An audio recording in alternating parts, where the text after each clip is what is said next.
There's a sound a man makes when he thinks he owns the room.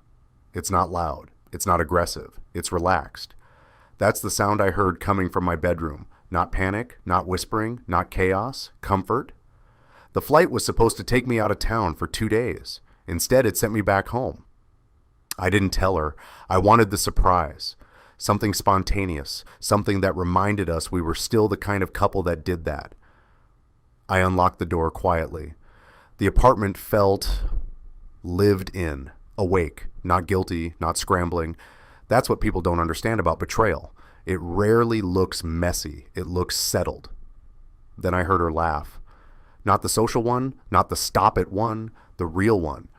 The one she used to have with me before we became responsible adults discussing grocery lists and mortgage rates.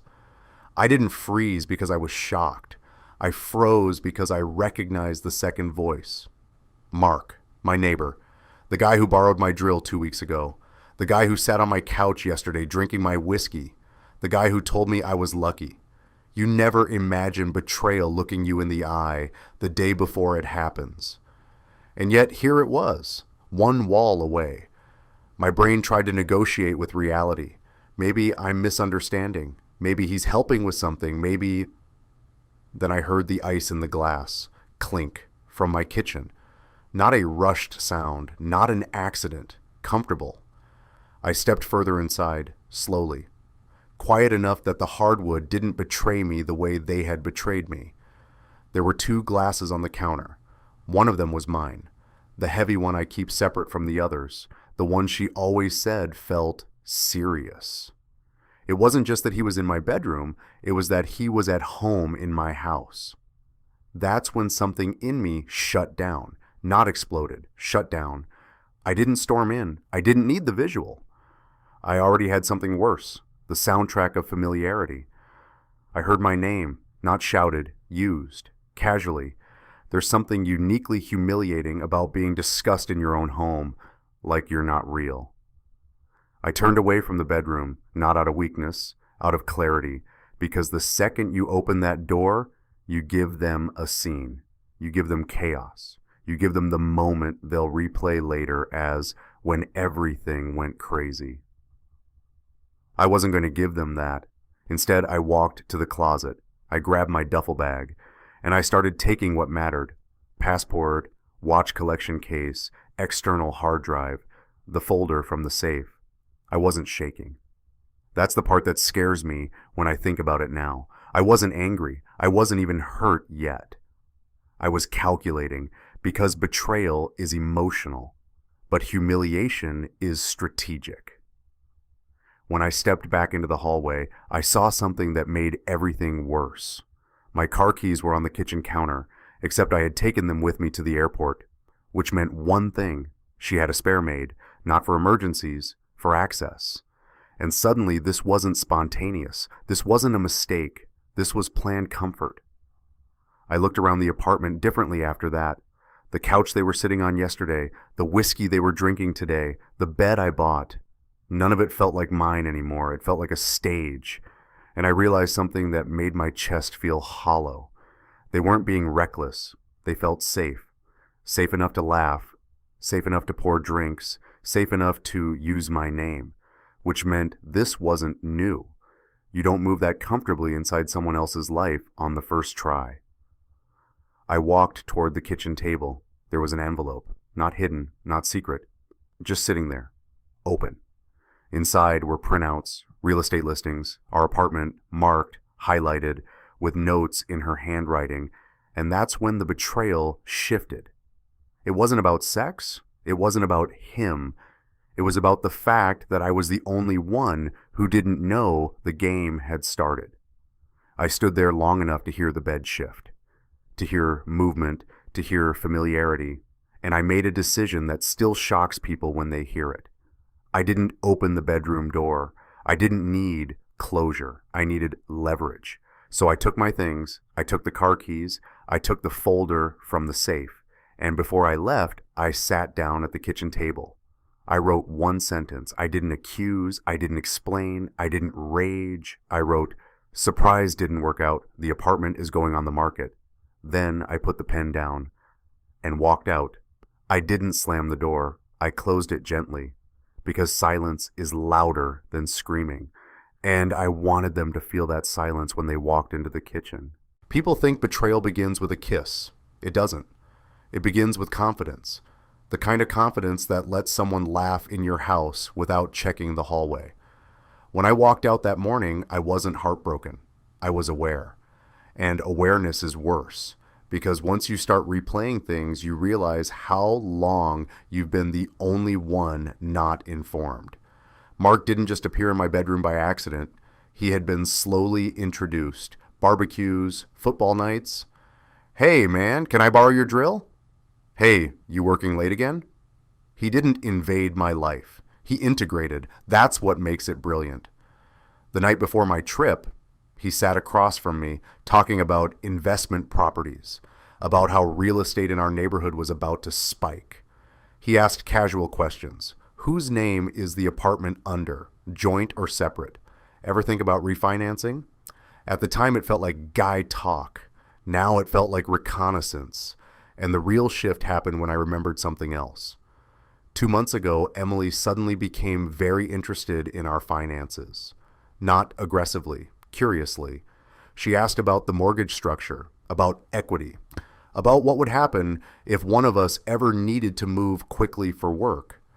At the time, I thought she was planning. Now I know she was mapping. The envelope on the kitchen table wasn't random browsing. It was preparation. And here's the part that doesn't make sense until it does. The flight cancellation. I travel often. Flights get delayed, but rarely fully canceled, and almost never rerouted in a way that strands you exactly long enough to return home. When I checked the email again later, something felt off. The cancellation notice was real, but the rebooking window was oddly specific. Like the system assumed I wouldn't try alternative airports. Like it assumed I'd accept it and reschedule. And here's something else. Emily didn't ask why I texted so early. She didn't ask if I landed. She didn't check in. If you've ever been married, you know that's strange, because even distant couples maintain routine. Her silence that morning wasn't random. It was confidence. Confidence that I was gone. Confidence that the schedule was clear. Which means she didn't just know my flight details, someone else did too. And that's when Mark stopped being a neighbor. He became access. Because he works in logistics, corporate transportation coordination. He doesn't control airlines, but he understands systems. He understands how to nudge things. And I remembered something that made my stomach drop. Last week during drinks, he joked about how easy it is to manipulate corporate bookings if you know the back end. We all laughed. I laughed. Because the idea that someone would alter your travel to create a private window in your own house sounds insane. Until you walk in and hear that relaxed laugh. And then it sounds strategic. I didn't confront them because I needed proof. Not emotional proof. Structural proof. The kind that matters in court. The apartment is in my name, not hers. Before we got married, I bought it alone. She moved in. We refinanced after marriage. But I never added her to the title. She never pushed. Which I thought meant trust. Now I realize it meant patience, because if she convinced me to sell, the split would be clean. Liquid assets are easier to divide than property with legal layers. The real estate listings weren't curiosity. They were exit strategy. And suddenly the betrayal expanded. This wasn't just physical, it was financial. It was timed. It was layered. And I started asking a darker question. How long was I being positioned? Because men don't get betrayed in a day. They get softened, distracted, redirected. The distance over the last months wasn't coldness. It was emotional detachment training. Less intimacy, more independence, more you're overthinking. Gaslighting doesn't always look dramatic. Sometimes it looks like maturity. And here's the most humiliating part. They didn't expect me to come home, which means this wasn't their first time. It was just their most comfortable one. When I left the apartment that morning, I didn't drive far. I sat in my car and I called a lawyer, not angrily, calmly, Because the moment you react emotionally, you lose. The moment you document quietly, you win. And while they were still in my bedroom, laughing, planning, feeling safe, I was filing the first motion. There's a difference between being betrayed and being studied. Betrayal is emotional. Being studied is strategic. Sitting in my car that morning, I replayed the last 3 months differently, not as memories, as patterns. Emily didn't suddenly become distant. She became observant. She started watching how I reacted to small inconsistencies. If she came home late and I asked, she'd laugh it off. If I mentioned Mark texting her about neighborhood stuff, she'd roll her eyes and say I was reading too much into it. If I forgot something, she'd exaggerate it. If she forgot something, it was stress. Subtle reversals. The goal wasn't to fight. The goal was to recalibrate my confidence. Make me doubt my instincts, because a man who doubts his instincts is easy to move around. 2 weeks before that morning, something small happened. Mark texted me about a poker night that didn't exist. He asked if I was free Thursday. I said no, I had dinner plans with Emily. He replied, "Oh, right, forgot." But the way he phrased it bothered me later, because that dinner wasn't on social media. It wasn't public. Only 2 people knew about it, me and her. And suddenly I wondered if that text wasn't an invitation. It was a measurement. Were we aligned? Was I predictable? Did she share details casually? Then came the flight. Here's what nobody understands when I tell this story. I didn't just randomly get unlucky. The booking was made through my company portal. Emily insisted I let her handle it because she likes organizing things. She had access to the confirmation email. She knew the departure window. She knew the backup option. And if someone understands booking systems, even at a mid-level logistics position, they understand timing vulnerabilities. I'm not saying they hacked anything. I'm saying they didn't need to. All they needed was confidence that I wouldn't check alternatives immediately, that I'd accept cancellation as inconvenience instead of disruption, that I'd reschedule because normal husbands reschedule. They don't come home unless they want to surprise someone. And here's the part that still unsettles me. What if that morning wasn't an accident? What if it was a stress test? What if they wanted to see if I'd ever come back unannounced? Because once you confirm predictability, you remove risk. And they were comfortable. Too comfortable. That level of comfort doesn't come from one reckless decision. It comes from rehearsed safety. When I called the lawyer, I didn't tell him everything. I asked one question. If I suspect infidelity and financial manipulation, how fast can I freeze assets? He asked if I had proof. I said not yet. He said, then you gather it quietly. No confrontation, no emotional explosion.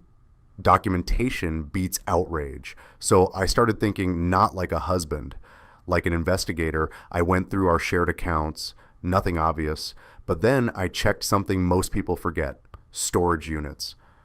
3 months ago, Emily rented one. She told me it was for seasonal decorations, except we don't have enough decorations to fill half a closet. I never questioned it, because normal husbands don't assume strategy. They assume clutter.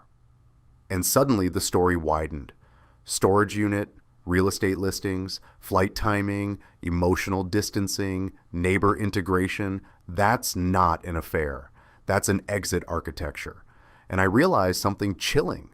They weren't planning to leave in chaos.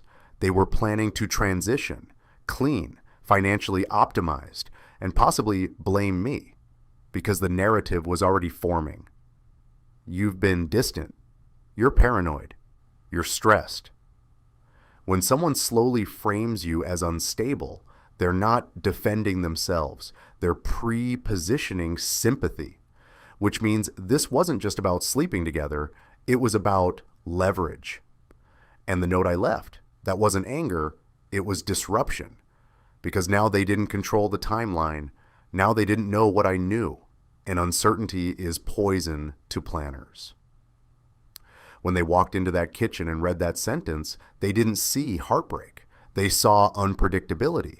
And that's dangerous, Because people who plan betrayal fear one thing, a variable they didn't account for. Me coming home early wasn't the shock. Me leaving quietly was, and I wasn't done. There's something people don't tell you about betrayal. It's rarely about love. It's about advantage. 2 days after I walked out, I didn't call Emily. I didn't respond to her messages either. There were 17 of them, confused, then worried, then angry, then accusing. Predictable stages. What wasn't predictable for her was what I did next. I went to the storage unit. I didn't break in. I used the spare key she didn't know I found months ago. Yes, months. Because here's the twist. I didn't start suspecting the affair when I heard laughter. I started suspecting something was wrong 3 months earlier, not because of a message, because of silence. Emily stopped asking about my day, stopped caring about details. When emotional curiosity disappears, it doesn't mean boredom. It means redirection. And I noticed it. I just didn't react. Instead, I watched. When she rented the storage unit, I asked casually where it was. She told me the company name. I checked the contract online later. I saw the access code format. One night, while she was showering, I checked her keychain. There was a small gray key I'd never seen before. I made a copy. Not because I knew, because I felt something. And instinct is data. Inside the storage unit, there weren't decorations. There were boxes labeled in her handwriting. Documents. Office. MISC. Inside documents was a folder. Inside that folder was something that changed everything. A draft separation agreement. Not downloaded randomly, edited with notes. And not just her notes, marks. Digital printouts with tracked changes, comments. Financial percentages circled. Asset distribution scenarios. Language about emotional instability. Language about volatile reactions. Language designed to paint me as unpredictable. That's when I understood the full architecture. The affair wasn't just intimacy, it was collaboration. He wasn't just sleeping with my wife. He was helping her engineer the exit. But here's the part they never calculated. The apartment. They assumed it was joint. It wasn't. They assumed the refinance made it equal. It didn't. The title never changed. And while they were planning a clean 50-50 liquidation, I had something else. A prenuptial clause. Buried. Specific. If marital misconduct involving financial conspiracy can be proven, asset protection shifts dramatically. They didn't know I insisted on that clause years ago. She signed it confidently back then, because back then there was no mark. Or maybe there was. I don't know. What I do know is this. When she read the note about the apartment being listed, she thought I was bluffing. I wasn't. Within 48 hours, my lawyer filed notice of sale intent and froze shared accounts pending review. Not dramatically, quietly, strategically. Mark tried calling me once. I didn't answer, because here's what people misunderstand about revenge. The strongest move isn't confrontation. It's removal. I didn't expose them publicly. I didn't scream. I didn't show up at his door. I let paperwork do what anger never could. When the legal letter arrived outlining breach of marital duty and financial collusion investigation, that's when the panic started. Not when I heard them, not when I left, but when the structure collapsed. Because planners fear one thing: documentation. And I had it. Storage access logs, draft agreements, metadata timestamps. You see, if they had just had an affair, maybe I would have walked away quietly. But they tried to design my downfall. And that's arrogance. The apartment sold 3 months later. Above asking price. She didn't get half. She didn't get the narrative either. The separation filing didn't mention emotion. It mentioned evidence. As for Mark, corporate jobs in logistics don't love scandal tied to manipulation allegations. He moved. Not far, just far enough. I never saw him again. People ask me if I regret not opening that bedroom door, if I regret not confronting them in the moment. No, because if I had opened that door, I would have walked in as a victim. By walking away, I walked out as the variable they didn't account for. And here's the truth that makes this story sound unbelievable. The canceled flight. It wasn't manipulated. I confirmed it later. Pure coincidence. Which means all their careful planning, all their quiet strategy, all their calculated confidence collapsed